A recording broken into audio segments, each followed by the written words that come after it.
সমালোচনা যেন পিছু ছাড়ছে না বিশ্বকাপ জয়ী আর্জেন্টাইন গোলরক্ষক এমি মার্টিনেজের। অপরাধের ঝুড়ি পূর্ণ হওয়ার পর এবার শাস্তির মুখে পড়তে হয়েছে তাকে। চলতি মাসে 11 সেপ্টেম্বর কলম্বিয়ার বিপক্ষে ম্যাচ হারের পর ক্যামেরা অপারেটরের সরঞ্জামে ধাক্কা দেন মার্টিনেজ।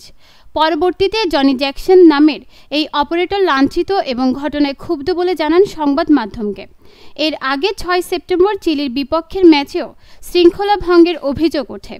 তবে জুলাইয়ে কোপা আমেরিকা জেতার পর ট্রফি নিয়ে অশালীন অঙ্গভঙ্গি করাতে আচরণবিধি লঙ্ঘন হয়েছে বলে জানায় ফিফা। আর তাই আগামী 11 ও 16 অক্টোবর অনুষ্ঠিতব্য 2026 বিশ্বকাপ বাছাইয়ে ভেনেজুয়েলা এবং বলিভিয়ার বিপক্ষে ম্যাচ খেলতে পারবেন না এমি মার্টিনেজ। নিউজ ডেস্ক, দৈনিক পূর্বকোণ।